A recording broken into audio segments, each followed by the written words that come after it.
All right, we're going to start up here at the tongue of the unit. You've got your 7-way connector here. It's going to plug into the vehicle so that way your camper can get all the appropriate lights, the turn signal, the brake lights, the reverse lights, all those, the running lights and stuff when it's plugged into the vehicle. It doesn't have a saddle, but you can tuck it up in here behind into the tongue so it has a nice resting place while you're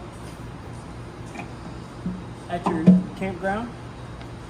You've got your emergency breakaway cable here that's going to connect to your vehicle so that way when you're towing it and if it was to ever come disconnected, this is going to tug out of this little box here and that's going to lock your brakes up so that way your unit doesn't go rolling back down the road.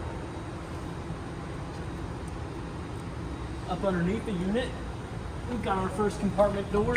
If we open this up, it can latch with this clip up here. Set it in that clip. You've got a large storage compartment up here with your manual crank handle and your slide handle that are in their holders up on the walls. The manual crank handle will fit onto these motors here, and that will allow you to raise and lower the handles manually if for whatever reason the motors give out. And then that top one there in the silver brackets, that is your slide out manual crank handle. There's going to be a hole on each one of the slides that you can stick that in, and then you'll be able to retract and extend your slides out if for whatever reason the motors in those slides give out. Underneath this box here, this is your battery box. It's got 2 disconnects. It's got a disconnect there, which means that you can turn the power off to your battery, so when you've got this thing sitting and not being used, you can not draw power from the battery. And then it's got one down there, so that way you can that'll stop the jacks from drawing power from the battery as well. You have your terminals on the outside of the box, so you don't actually have to get into the box. You can just do it all from outside. We'll go ahead and lower that down. You do have a 10 amp solar charge outlet here, so if you want to get an exterior solar unit, you can do that. This door here these turn latches will turn to close the door, and it's the 751 key on your key ring. You do have a light here that will turn on with a switch at the bottom, so you can get into your storage compartment at night. And then you do have a vent here with a vent cover over it to keep the bugs and stuff from getting in there and making nests. We'll come over here to the compartments underneath the slide. This first black compartment here, it's going to lock with that same 751 key. You're going to open up, this is where your electronic leveling system is at. That's what's going to control the 4 feet that are going to keep your camper level. The instructions are going to be on the inside of this door panel here, so that way if you ever have any questions on how to use these, it's all going to be on a sticker on the inside of the door panel. The stickers below the auto leveler is your manufacturing your information. It's going to have your serial numbers, your VIN number, the date it was made, the company that made it, all that good stuff. And then below that, you've got your tire and loading information. That's going to be a sticker that's going to quickly give you access to the proper PSI and the proper foot per pounds that you would need to torque the lugs. So if we open up this door here, I told you that's going to give you your auto leveling information.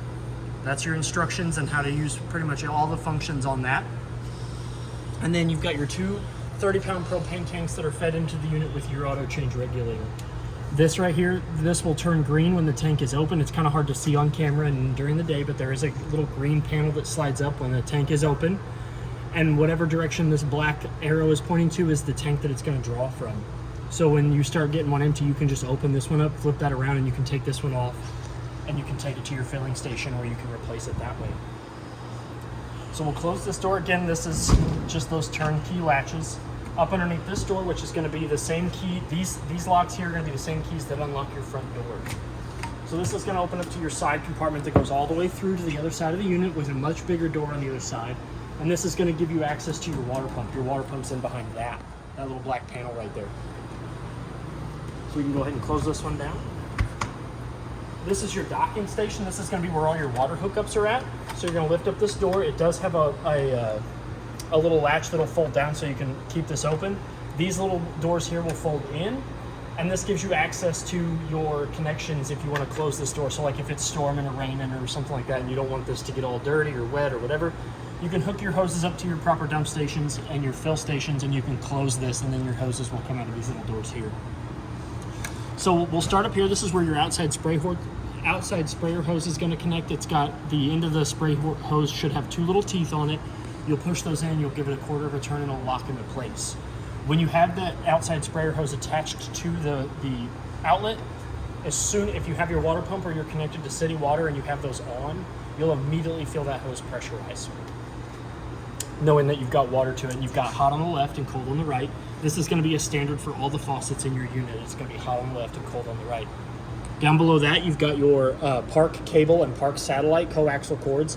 That's going to be where you're going to hook up the coaxial cord that's going to go from the Park provided services to your unit to allow your unit to get those, to receive those benefits. This bottom one here, this is going to be your black tank flush valve. That's where you're going to hook your hose and regulator up to. I recommend a regulator. You don't really need it, but I recommend it because you never know the proper PSI that's coming out of the source of water that you're using. And too much PSI can cause a rupture or a break or a disconnect in your lines, which will cause internal flooding and damage to your unit. But you always want to use this with your black tank valve open and your when it's empty, because if it's full and you go to use that, all you're going to be doing is just kind of making a slurry out of whatever's in your black tank, and it has the possibilities of causing damage, making a mess, all that good stuff. The next valve over here, this is going to be your fresh and city water connection. This is where you're going to hook that same hose and regulator up to, and this is how you're going to fill your fresh tank or draw from the city water connection.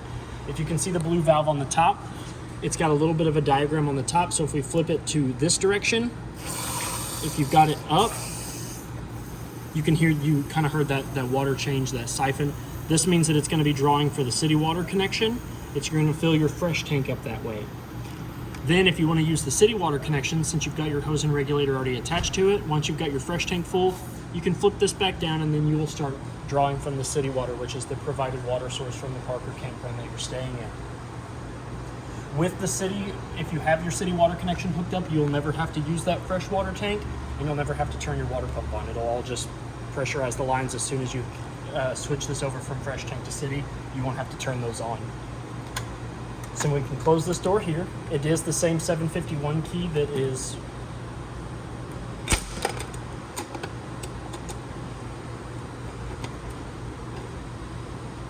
on your keychain.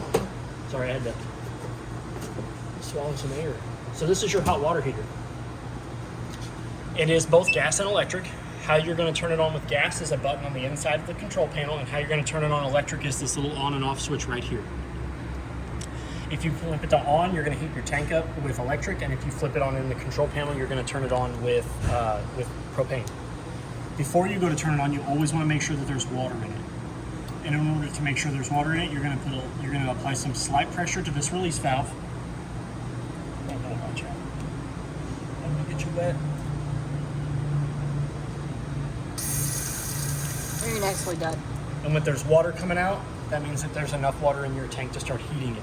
This is going to sit at the top of the tank, and as the water builds up, it's going to push all that air out. So if you do this and there's air coming out, you hear it hissing, then you're letting that pressure build. You're letting the air pressure out so it can fill up with some more water. You want to make sure that water's coming out of that before you attempt to light it, because if not, you can rupture your tank, because that pressure's going to heat up, and what happens when it heats up, it expands. So you're going to push that tank out, you're going to do some damage to your tank, you're going to do some damage to your lines. It's just not good. So you always want to make sure that there's water in your tank before you go to heat it up. At the very bottom here is your anode rod. That's also going to be another quick way if you want to drain your hot water tank. You can take this out. 1 1/16 inch socket. 1 1/16. You can take that out, and that is also it's also a steel rod that helps all the impurities that are in the water that you're heating up. It'll eat that rod away before it does any damage to the inside of your tank. So, with that being said, we're going to go ahead, and there's 2 holes at the bottom of your door here. Those are going to sit on those pegs, and then it's going to slide over this spring. So you can open that up, turn that, push it down, and it does have a mud dauber screen over the hot water vent. Speaking of mud dauber screens, this is your furnace vent. It already has a mud dauber screen on it, and this is probably one of the best investments you can get, because mud daubers love the smell of propane, and this is where the most of that smell is going to come from, is your furnace vent. So you don't have to worry about that with this one. But you've got your intake at the top and your exhaust at the bottom. Your air is going to go in there, it's going to heat up with your furnace, and it's going to come out here hot, just like your car's exhaust. So if you have any kids or animals or anything that's going to be playing around when you've got your furnace turned on, tell them to stay away from this, because this does get hot enough to curl the hair on your arms. But you do have a screen over that to keep the bugs out, which is a plus. Your tires have been torqued to 100 foot-pounds, and the proper PSI is 80, which is on the side of the tire, 80 cold, which means that they're not rotated. You always want to make sure that you go off the side of the tire or the loading information. They should be identical, so as long as you're going up to the 80 PSI, which is as per the tires and the loading information, you should be all right. All 4 of them plus the spare have all been checked, and they are all at about between 78 and 80 PSI. One thing I forgot to mention was the valves. They're up underneath the radius mill. You've got your black and your gray tank valves. They're here. This is your black tank. This is going to be for your toilet. This is going to be how you drain all of the risky business out of your black tank.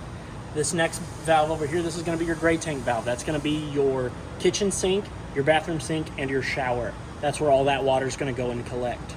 The 2 valves below it are your low water drain points. This is the lowest point in the vehicle, and so that way if you're trying to winterize or de-winterize your unit, you can open these up and all of the cold water in the lines will come out and all of the hot water in the lines will come out. Down next to that, that's your sewer outlet. That is where you're going to hook up your sewage hose, and the other end is going to go into the proper dump station, and then once you pull these black and gray valves, all of your gray and black tank are going to come out. You always want to make sure that you pull your gray tank last and your black tank first. So you always want to make sure you pull the black tank first. That'll kind of get all your black tank stuff out, and then followed by the gray tank, so that way that the gray tank stuff kind of pushes all the yucky stuff out. Underneath the tire, behind it, that is that white valve, that is your fresh tank valve. That is where you're going to pull that in order to drain all the water out of your fresh tank, because you always want to make sure that your fresh tank is almost all the way empty before you go to travel. You never want to drive around with a full fresh tank of water. So we've got your 2 slides, and then back here in the corner, this is where your 50 amp 36 foot short cord is going to go in. You're going to give this a turn. You're going to make sure that this black ring is all the way tight up against the outlet itself. This is going to create you a weather and element tight seal to keep all of the dirt, rain, all of that stuff out, mud. If it is raining, that's going to create a weather tight seal and make sure that nothing can come up and bump this out in the middle of the night or in the middle of the day or whatever.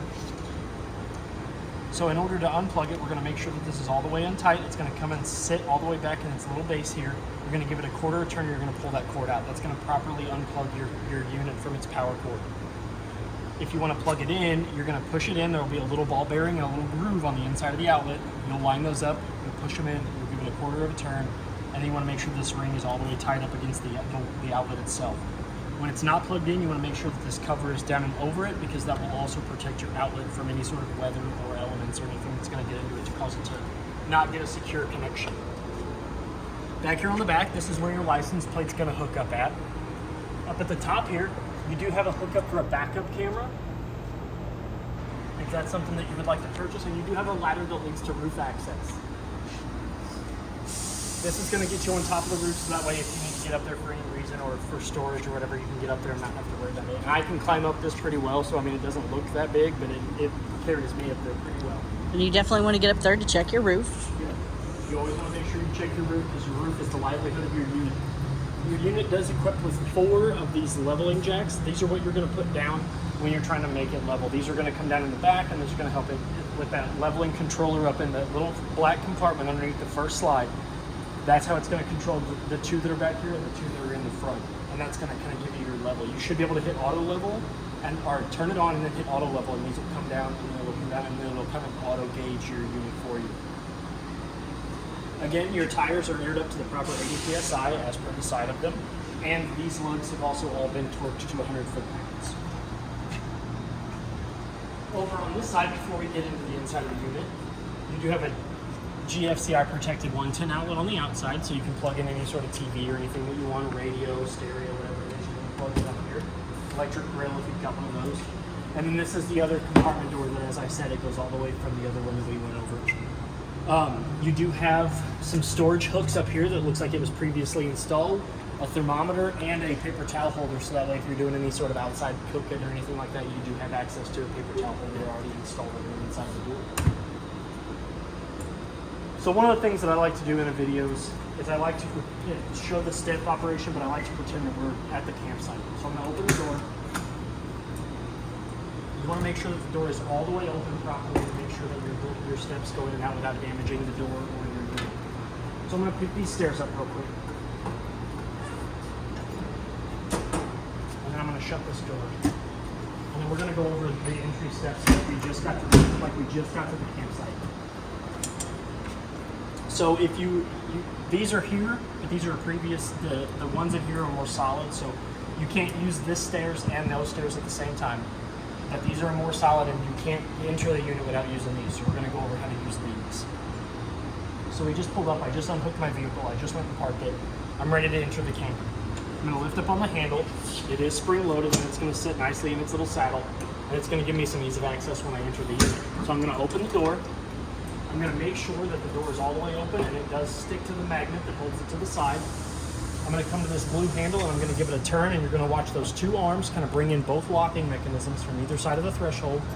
While I have that turned, I'm going to grab somewhere on the stairs that's comfortable for you, and I'm going to slowly begin to lower these stairs down. What I'm looking for when I lower these stairs down is that this black grippy tape plate here is flush with the silver threshold of the unit. That's going to provide you with the optimum level of stairs, and it's also going to do the minimum amount of damage to the bottom of your door.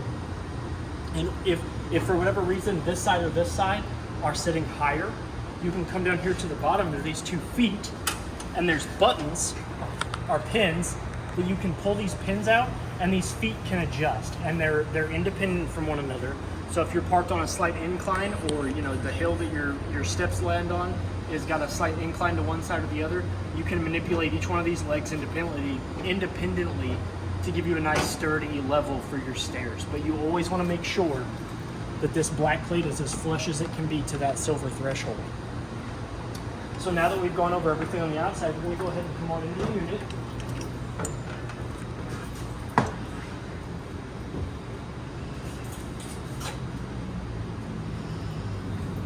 The most important safety feature in the unit is going to be your fire extinguisher. It is there on the threshold of the door, so that way no matter where you're at in the unit, you can quickly get to it, you can quickly handle that problem. We're going to work our way around, and then we're going to come up and go into the master bedroom. So you do have your nice booth/dinette sitting area. It's got a booth seat on one side and 3. It does seat 6, and you've got 3 high-seated stools, back stools on one side. They do buckle in, just like everybody should be when they're on the road. They do got a buckle in that kind of comes around and buckles in.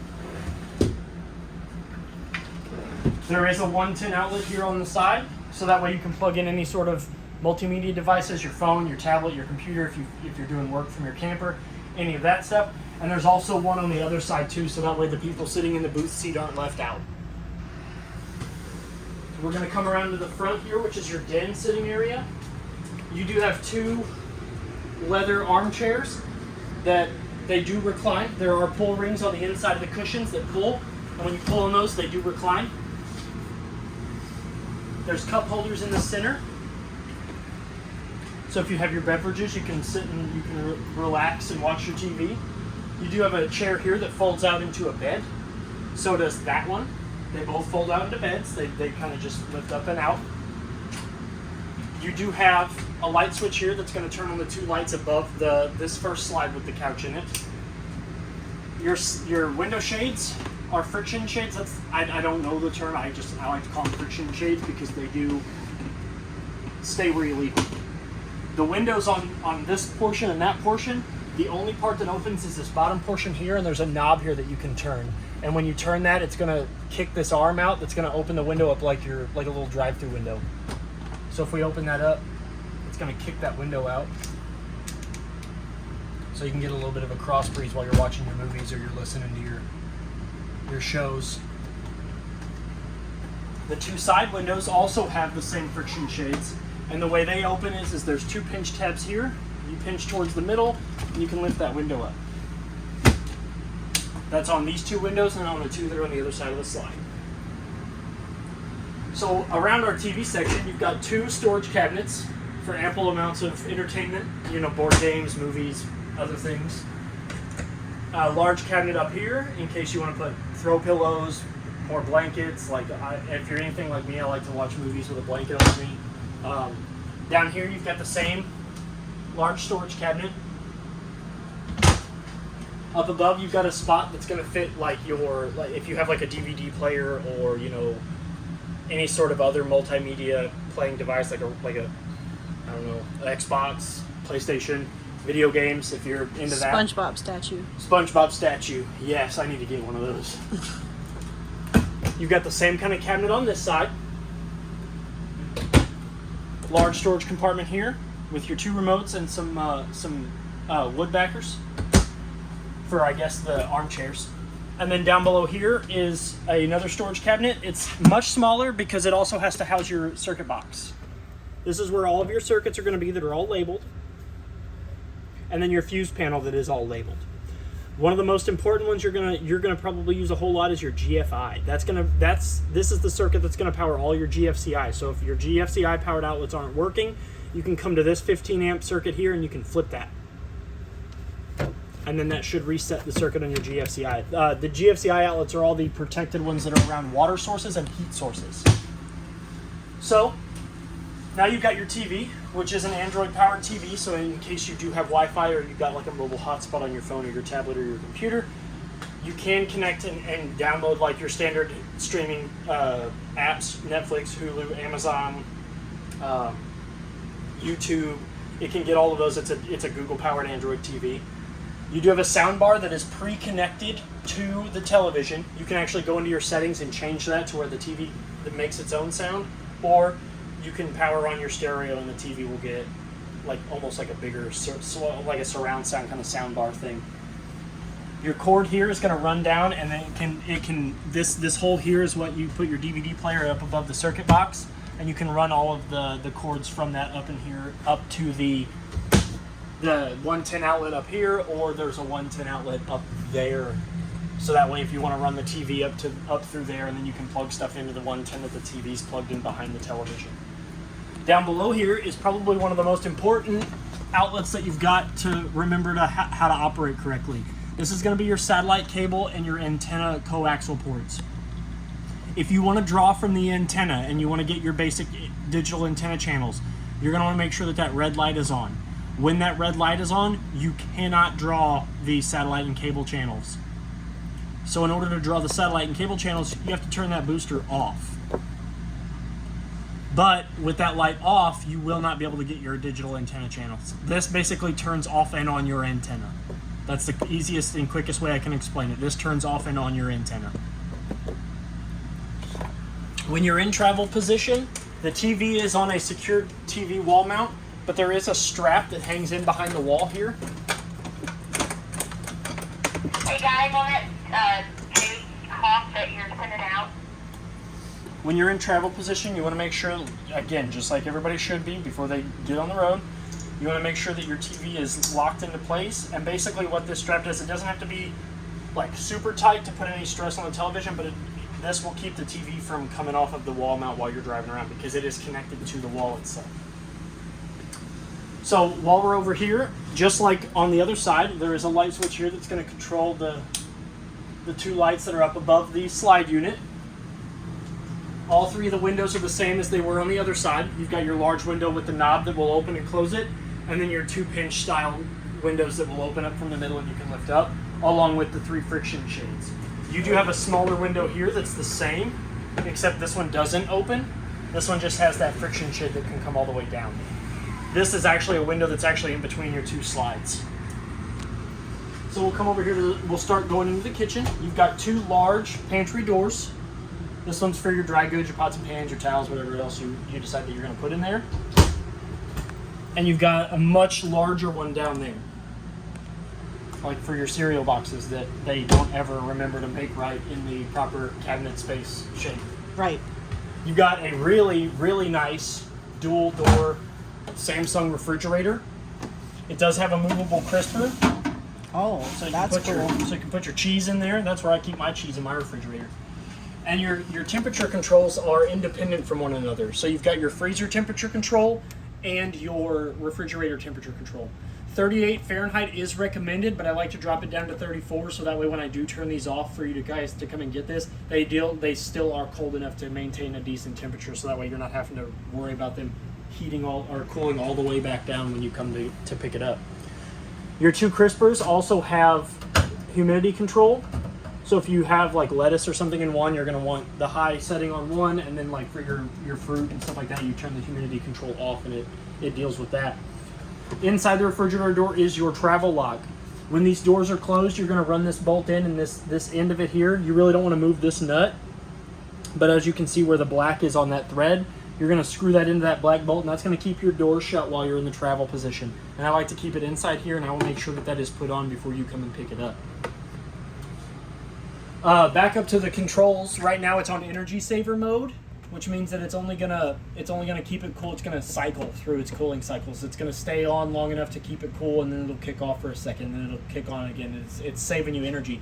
You've got power cool, which is a setting like, say you've put your camper up for a few weeks and you don't want to use it, and you're like, oh, we want to go on an impromptu camping trip. You don't have to wait an hour, 2 hours, 3 hours for your refrigerator to cool down. You hit this button, it'll super cool down super fast. And then you've got your fridge button, and this is going to change the temperature of your fridge temperature. It's gonna alternate between 34 or 32, 34, 38, 40 for like a cool down, like turn off cycle. And then on the other side here, you've got your freezer controls. Right now I've got it at -2, just so that way when I do turn this unit off and it does sit, your freezer is going to stay cold for a little bit longer. So you've also got, as you can hear that beeping, what that beeping is that beeping is telling me that I've had my doors open for too long. So it does tell you. But you've got your freezer button, which is going to control the freezer temperature. You've got your power freeze, which is basically the freezer equivalent of the power cool button. And then you've got your ice off button. That ice is good. There's an ice maker in the freezer. It's glorious. Love ice makers. You always want to make sure that you shut this door first, though, because if you can see, this door's got a little divider here. When you go to close that, that's going to fit into a groove right there, and it's going to basically seal off that gap that's in the center of the two doors. The freezer, when you go to open the freezer, you're going to lift up on this silver handle, and that's going to pull out. It only comes out so far, just far enough for you to reach down here and get. This is your tray for your ice. This is going to sit up here in this top crisper, and then your ice machine's going to fill, dump, and then you're going to get ice in this. You're going to pull this drawer out here, and that's where that's going to sit, is in that little divot right there. But then you've got a crisper up here for your popsicles and stuff, for your frozen vegetables.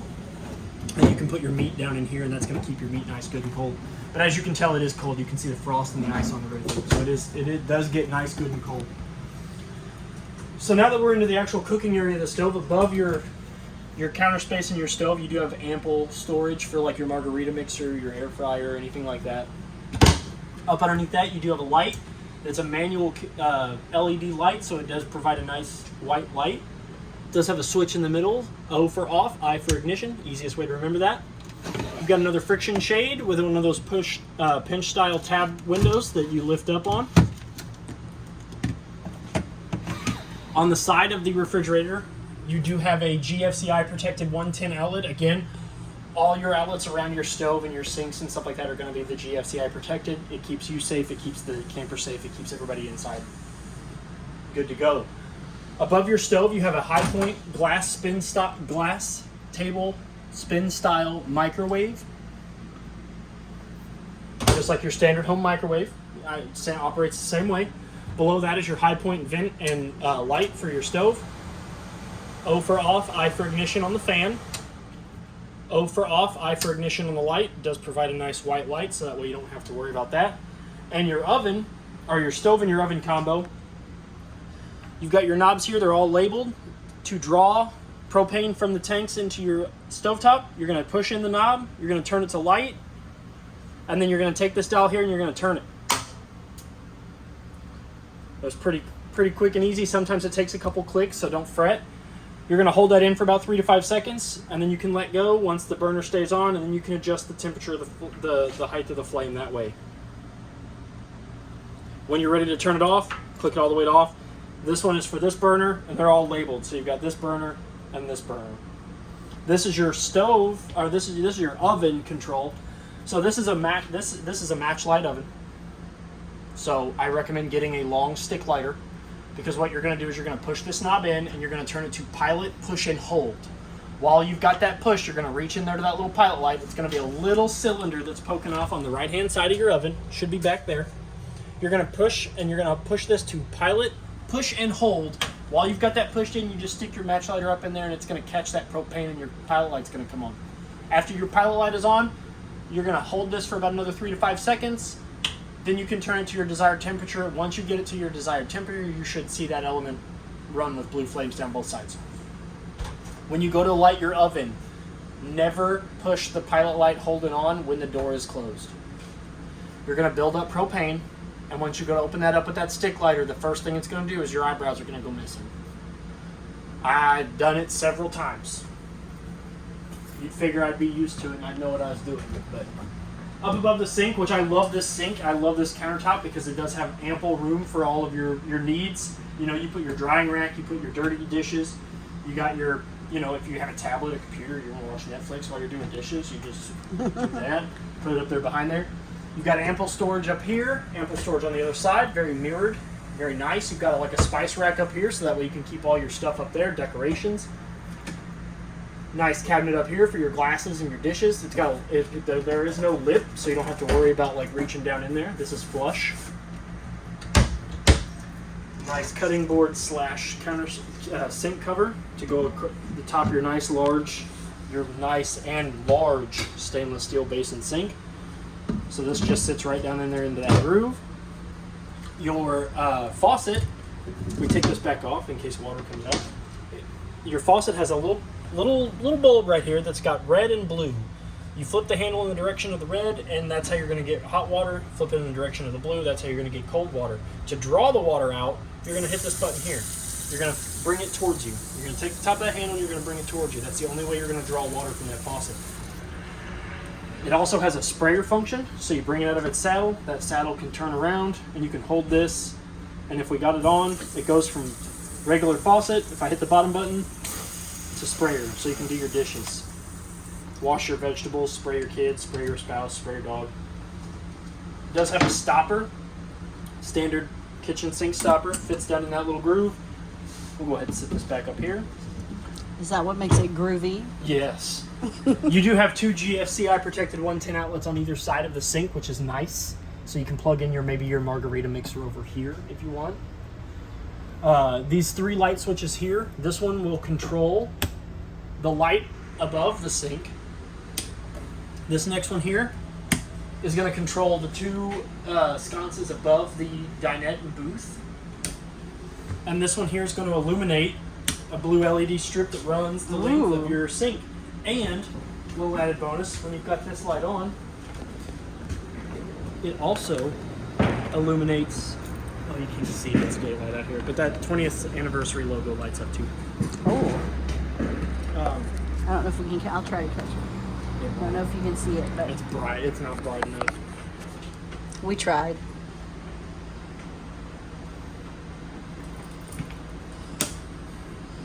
So then, we've got another important safety feature of your unit. You've got your carbon monoxide and LP detector. That's going to tell you if there's any loose propane in your unit or if there's any loose carbon monoxide in your unit. You want to test this in your smoke detector about every 90 days, or I like to tell people check it every time before you use your unit on a weekend. If you're going to take it out for the weekend, check it. It takes 5 seconds. Just to push this little button here, beep a couple times and go back to that solid light. It doesn't take too long. You're bringing stuff in, just come down, hit this button. You're packing stuff in, just make sure you hear that beep, beep, beep, beep, beep, and then it goes back to a solid light, then you know you're good. Same with your smoke detector, just like the smoke detector in your house, just test it, make sure that the battery's good in it. I did already. Both your carbon monoxide and LP detector and your smoke detector have been tested, along with I have checked the date on your fire extinguisher. So we're gonna come up here to the wall. This is the brain of your unit. This is the control panel. So up at the top, I know it looks like a lot, but I'm going to go through it all with you. So up here at the top, you've got a list of buttons. Half of these buttons aren't used. So the only ones you have to pay attention to are the fresh, which is going to tell you the level of the fresh water in your tank. That's going to read off of the empty, 1/3, 2/3 full. The next button is your battery button. That's going to tell you the current level of your battery. With it being plugged in, it should read L, F, G, and C. All of those should be lit up. That stands for low, fine, good, and charged. The next one is your black tank button. If I hit that, it's going to show full. I wanted to I promise you, your black tank is not full of yuck. It is just full of water, so I could show you what a full black tank looks like. It's going to go off of, again, the empty 1/3, 2/3 full, but it's kind of teetering because I only wanted to put some in there so I could show you what the lights look like, along with the gray tank. That's going to be, again, your kitchen sink, your bathroom sink, and your shower. These next buttons here are all programmed into the black tank 1, so you've got your black tank 2 and your gray tank 2. These, basically, you can see that this says bathroom number 2. There is no bathroom number 2. You only have one bathroom. So, but these are also programmed with the same, they're on the same circuit as the bath 1. And then your gray tank 3. These 3 buttons here in the end, they're non-existent. You don't have a black and gray tank 2 or a gray 3. So you don't have to worry about those. The next button over here, the only one that's not illuminated, that is your water pump. That is going to be what is going to draw the water from your fresh tank to provide your unit at all of its water sources with running water. You're going to turn this on. You're going to hear it thump and bump. That's it pressurizing. You're going to hear it engage. Again, it's down there in the side compartment. You're going to hear it engage. You're going to hear it thump and bump. It'll stop once it pressurizes and once your water fills up the lines.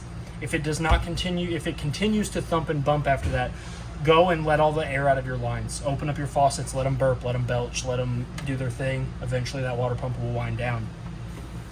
The next button over here is your electric water heater. Like I told you when we went over your hot water heater, it is both electric and gas. This is going to allow you to heat your water on electric. I will tell you that it takes a lot longer to heat it up with electric than it does gas. So what I recommend is turning this on. I apologize. Turning the gas water heater on first, your DSI fault light will come on. It'll stay on for about a minute. That'll give you time to get out and go over to your hot water compartment.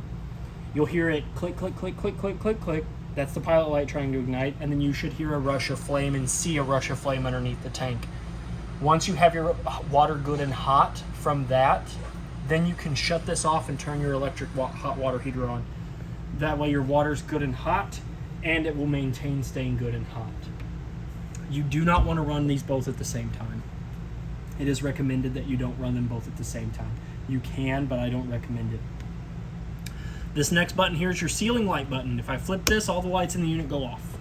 If I turn it on, all the lights on the ceiling will turn on. They're not manual lights, so you don't have to worry about turning them off and on manually. They're all controlled by this blue illuminated switch. The next row of switches down below that are going to be your slide out 1. So if I hold in, that's going to bring in your master bed. That's going to be the one in this room. We'll get to that in just a second. The next one, if I press in on this one, that's going to be your refrigerator and your stove. Then we've got your slide out 3, which is going to be slide out 3 and slide out 4 are going to be the 2 that are on the ends with the couches on them. They're pretty self-explanatory. If 1 and 2 is the kitchen and the bedroom, then 3 and 4 are going to be those 2 with the couches. The awning retract and extend button is going to be for your awning that's outside. The thing about the awning is that the awning arms are your most expensive repair on a unit. Please, if you're going to not be around the unit, please bring your awning back in. I would hate to see you guys have to come back in and say, oops, the wind took our awning off of our unit, because it is going to be rough. So if you're going to step away from the unit for more than 5 minutes, please bring your awning back in. It takes a few seconds for it to come back in and a few seconds for it to come back out. On your awning, it's going to have 3 arms that extend out of the unit. It's going to have one large awning with the tube that has the awning on it itself, the canvas, and then it's going to have 2 small pivot arms. Those pivot arms on the bottom, you can pull those down and create a cinch point in them, and that will create a pivot point on the front of the awning or the back of the awning. That's going to allow rain to run off of the back or run off the front depending on where you're parked and how the rain is coming in. You can also pull both of those pivot points down at the same time to create a steeper pitch, so that way the water comes straight down off of that skirt that should be hanging directly up and down with the tube of the awning. So you want that piece of awning that's going to be dangling to be straight up and down. That's going to give you the optimum use of your awning, and it's going to create the least amount of slack for that wind to come and rip your awning off. But please, just if you're not going to be using your awning, don't leave it out. It's a mess. And then this next button here, if I flip this on, it's going to run that strip of LEDs that runs across the bottom of your awning tube. That's going to turn them on, so that way you have light underneath your awning if you're going to use it at night. This next little guy here, I call this the smile control. because if you look, it's got 2 eyes and a mouth. This is your thermostat. Right now it's on cool high auto, which means that it's 80 degrees in here now because I've got the door open. But if I turn it, I've got it set to 65, which means that it's going to get to 65 and then cut off. And if it gets above 65, it's going to kick back on. So to change the temperature of that, you've got these arrow buttons here, down and up. That's going to adjust your temperature up, and this is going to adjust your temperature down. The mouth button on the smile buttons is going to be your mode selection. So right now it's on cool high auto. If I hit it again, we're going to go to heat. That's going to turn your furnace on. If I hit it again, it's going to go to off. Then I touch it again. We've got fan low, fan high, cool low auto, and cool high auto. I will recommend that you stay away from cool low. Never put your air conditioner on cool low. I don't know why they made it a setting. If you leave your air conditioner on cool low, they run the risk of it freezing up. And that's Never bad. good. Never good. No one wants that to happen. I will say while on the subject of the air conditioner, the air filters that are in that unit that is right above the den, there are 2 panels that will come down. Your air filters can come out of that, and they are washable. The cleaner those filters are, the better your air conditioner is going to blow. So please, every trip, you're stocking up, you're ready to get going, pull those down, give them a quick wash in the sink, let them air dry, shake them out, like you did a Polaroid picture, shake it out, put them back up there. The better it works, the better those are clean, the more airflow you're going to get. So now we're going to come into the bathroom. So you do have a Risky Business fan in here. It's a manual Risky Business fan. It does have a vent visor over the top of it, so you do not have to worry about rain. If you're in here and you got the meat sweats and you've eaten too much red meat, you can open this up. You can hit this little black button here, and it's going to suck out all that Risky Business in here. Never turn that fan on when this is closed, though, because you're just going to recirculate the heat, and that's going to burn that motor up, because it is just a little brushless motor. Your light for the bathroom is this blue button here. It's going to turn on the single automatic light in the bathroom. Below that is your Dometic toilet. Really nice. Full porcelain.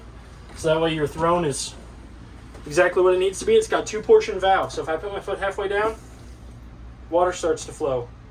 It's going to fill your tank. It's going to help wash all that Risky Business down once I floor it. Once I floor it, your black tank's going to open up.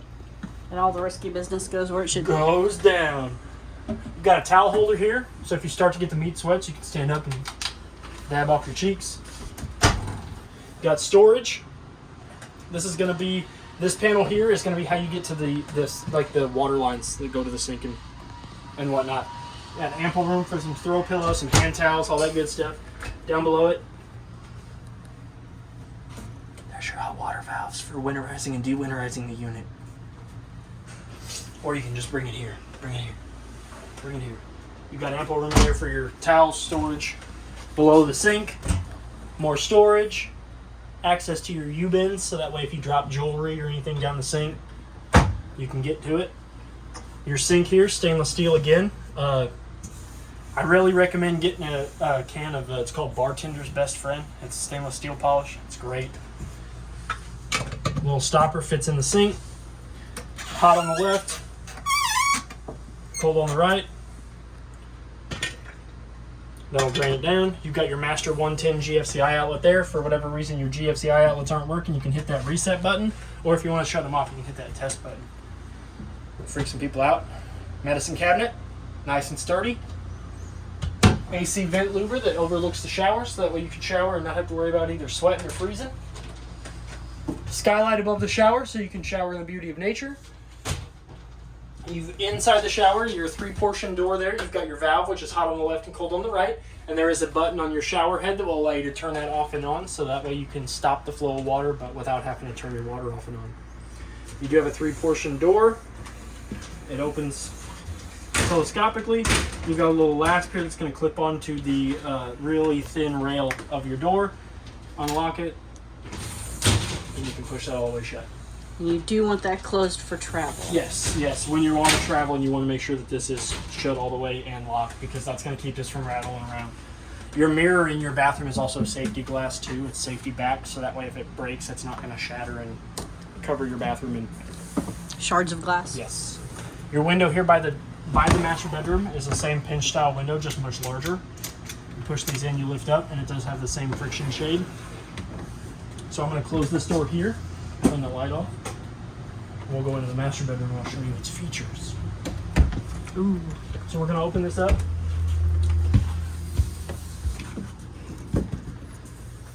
Light switch here on the wall. It's not illuminated. It's one of the few that aren't. It's going to turn your lights on above the bedroom ceiling. On the bedroom slide, you do have a manual LED light here. So if the person wants to read while the other person wants to sleep, you can turn it on. If you're the one reading, you're gonna have to sleep. You're gonna have to swap the person's sleep inside because this is the only one that turns on this side. And then if you click it the other way, both sides of the light turn on. So if you're the reader, I'd recommend that you sleep on this side of the bed. You do got large mirror closet doors. They slide on tracks. The stopper, I didn't open that one because that one's already locked, but I'll show you how the lock works because there's one on this side too. It is tight, so you're going to want to pull back on this because this is what's going to keep them, and you just let it go. You're going to want to make sure that those are like that for travel as well. That's what's going to keep these mirrors from not breaking. Large storage place for clothes, socks, throw pillows. So if you're making your bed, you can throw all the decorations in here. Let them sit, lock this up, never see them again. You got basically a built-in wall dresser. So you've got 1 drawer, 2 drawer, 3 drawers. I really like these knobs. Very easy to open knobs. Deep dresser drawers for your pants, your slacks, whatever it is. More dresser room.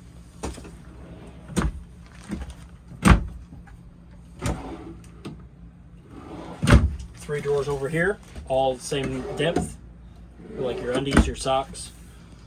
Your TV mounting and stuff here. This is your 110 outlet in here. You've got your antenna coaxial and your satellite coaxial. So this is what you're going to hook the coaxial in to get the antenna channels. But remember, you can only get the antenna when that light is on in the den. This is your satellite and cable. So this is what you're going to hook to when the light is off. This is your air conditioner. You do have a bedroom air conditioner, but it doesn't have a thermostat. It's got controls on it. You've got a knob here that's got a large red incline and a blue incline. The bigger the blue that this little arrow points to, the colder it's going to get. And you've got low fan, high fan, low cool, high cool, and then to go off and turn it all the way back around. Up above, deodorant, perfume, snacks, and then you do have a little bit of recessed storage up here for like your valuables, so nobody steals them. I think that's it. I think we've gone over everything. I'm gonna take this pool noodle with me. I'm gonna bring it out of here. I used it to prop the door open earlier, so I could.